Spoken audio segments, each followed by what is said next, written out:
Comme chaque mardi dans notre Midi Pile, nous ouvrons à présent notre page territoire et elle nous mène aujourd'hui en Vendée, au sud du département, dans l'un des paysages les plus étonnants de notre région, le Marais Poitevin.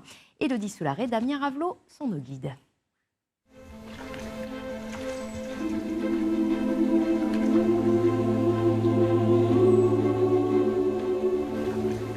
Bonjour, nous sommes au carrefour de la Vendée, des Deux-Sèvres et de la Charente-Maritime, dans le Marais Poitevin, un site de 100 000 hectares classé parc naturel régional depuis 2014.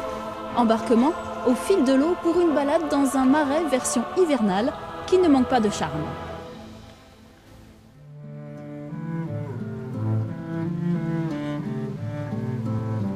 Tout est calme, tranquille, paisible. Le Marais Poitevin semble être comme endormi en cette période hivernale. Enfin presque. Avec les précipitations abondantes, les anguilles, poissons emblématiques du marais, débutent leur migration vers l'océan.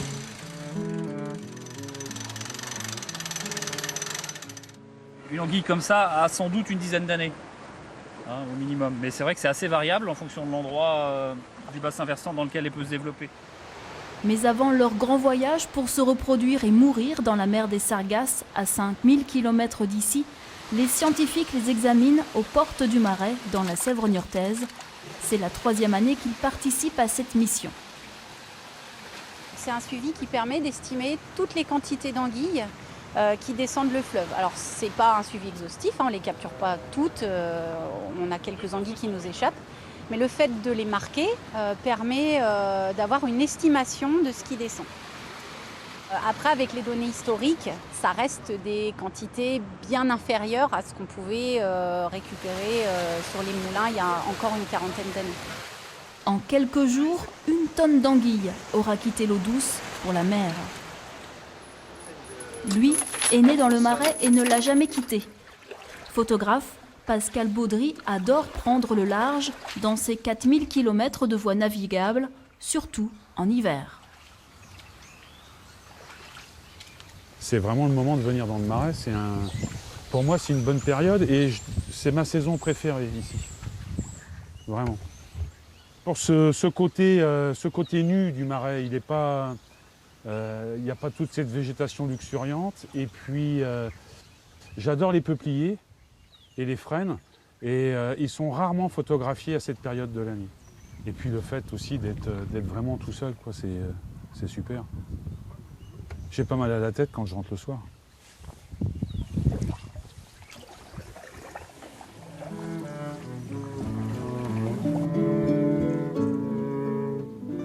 Spécialiste de la rephotographie au fil des saisons, depuis une quinzaine d'années, Pascal Baudry a consacré 3 livres au Marais Poitevin. Il le photographie sous toutes les coutures.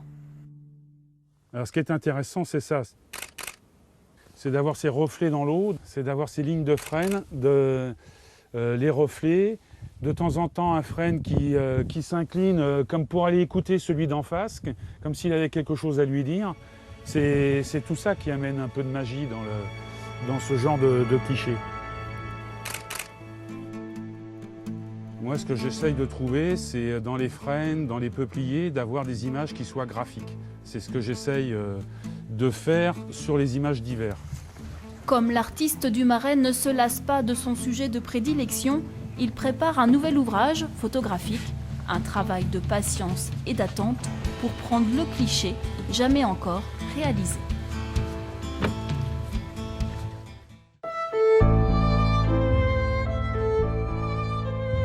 Si vous voulez prolonger cette balade dans le Marais Poitevin, allez donc depuis votre fauteuil sur le site internet de Pascal Baudry pour découvrir tout son travail photographique.